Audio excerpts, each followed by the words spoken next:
Continuamos con el módulo 1, relaciones suelo-planta-atmósfera y manejo hídrico de cultivos.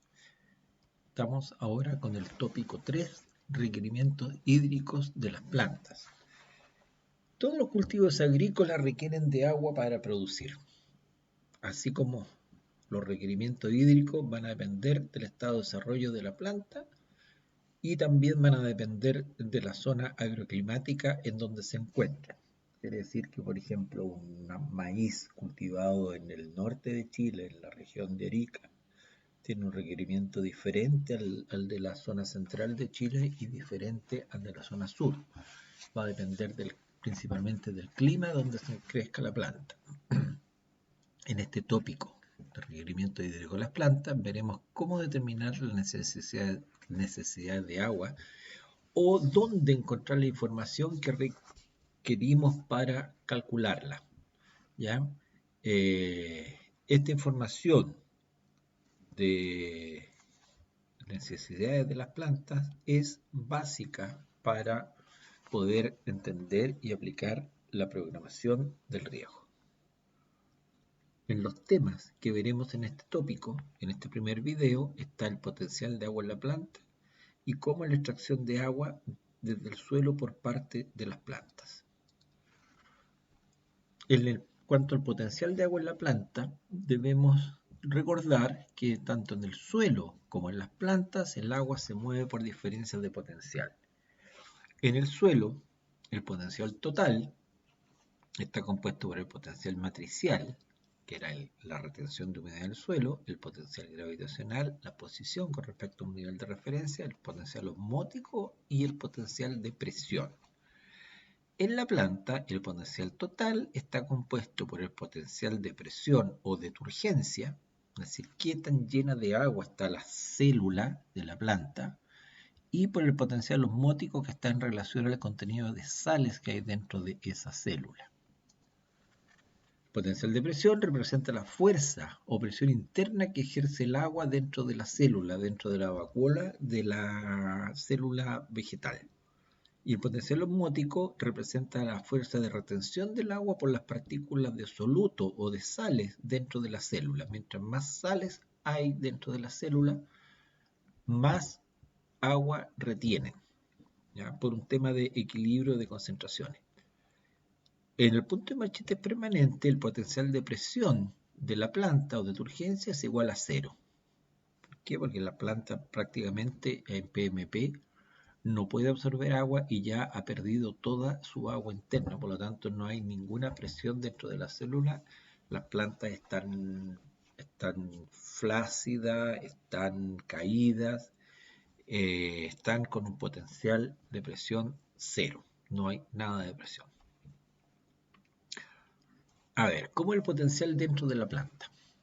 Supongamos que en el suelo tenemos menos 5 atmósferas. Dijimos que el agua se movía de mayor a menor potencial. Por lo tanto, si en el suelo tenemos menos 5 atmósferas, para que el agua se mueva desde el suelo a la raíz, en la raíz debemos tener menos concentración de agua. Si acá es menos 5, acá pueden haber menos 10 o menos 20. ¿Ya? Más negativo, menos concentración. En el tronco o en el tallo tiene que haber menos agua, por lo tanto, más negativo, menos 25. En las hojas menos 30 y en la atmósfera pueden haber menos 100 o menos 1000 atmósferas de tensión de agua. ¿Ya? Quiere decir que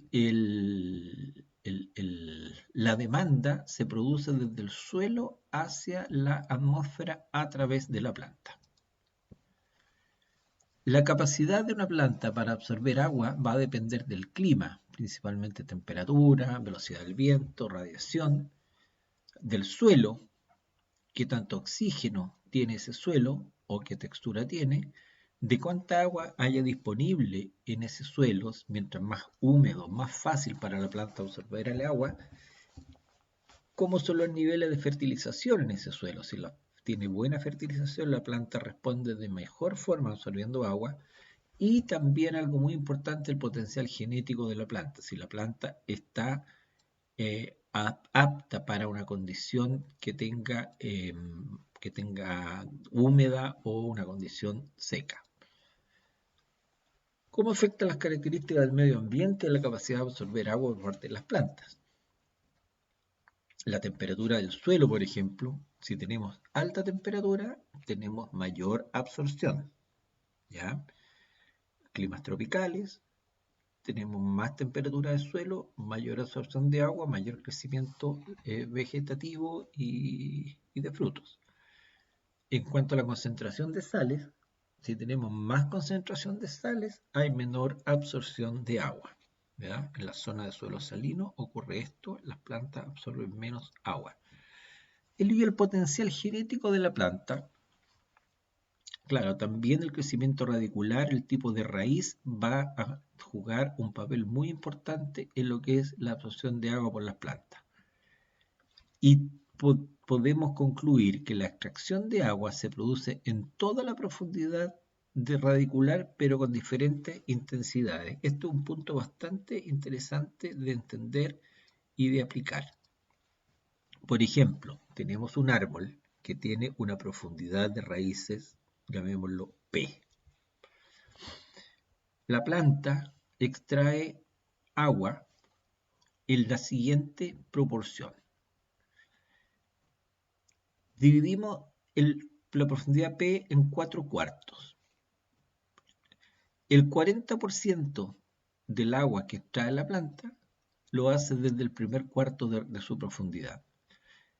El 30% del agua que extrae la saca del segundo cuarto, el 20% del tercero y solo el 10% del último cuarto de raíces.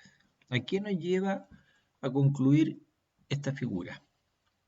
Que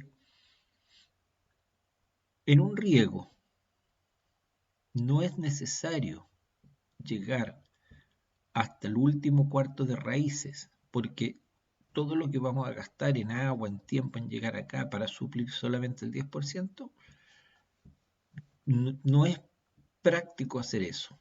¿Ya? Si nos preocupamos de abastecer bien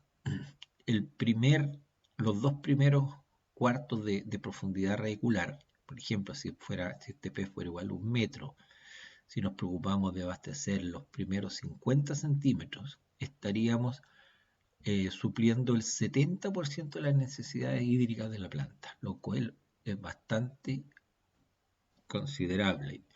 Y hay estudios que indican que abasteciendo el 70% de las necesidades hídricas de la planta, no estaríamos afectando los rendimientos. Entonces, es mucho más simple la labor del riego, mucho más rápida si nos preocupamos solamente de llegar con agua hasta la mitad de la profundidad radicular. El potencial de agua en la hoja es una medida que me indica el estado hídrico de la planta. ¿Y cómo varía este a través del día?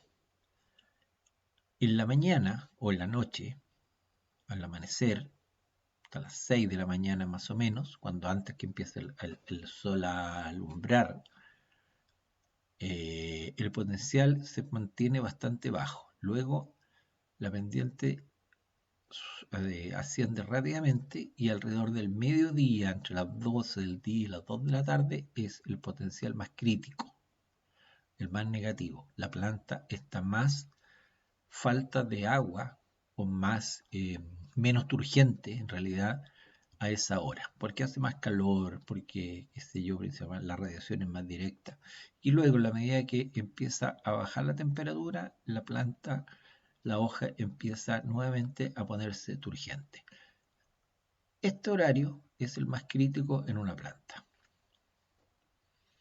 ¿Y qué pasa con una hoja, con la raíz o con el suelo después de un riego? Regamos el día de hoy. Llegamos a un potencial de agua en la planta, potencial a saturación, potencial máximo. Y en la medida que van pasando los días, dijimos que el suelo era el que tenía mayor humedad, luego la raíz y luego las hojas, las que tenían menos humedad, por lo tanto el agua se movía desde el suelo hacia la raíz y de la raíz hacia la hoja. Aquí podemos ver que en la medida que pasan los días, el contenido de humedad del suelo baja más o menos constante, no hay gran diferencia día-noche. El potencial de raíz, sí hay gran diferencia, esto es la noche, esto es el día y la noche. O sea, mayor calor tiene menos potencial, lo mismo que veíamos en la gráfica anterior que en la hoja. Entonces, la variación diaria de humedad para la raíz y en la hoja es mínima al amanecer y al amanecer el mayor potencial o en la noche, y el menor potencial está al mediodía en las horas de mayor calor. En este punto, donde ya la hoja prácticamente no puede recuperarse, le cuesta más recuperarse, es porque la hoja está ya totalmente marchita. Esto es lo que veríamos en este primer video del tópico 3. Muchas gracias.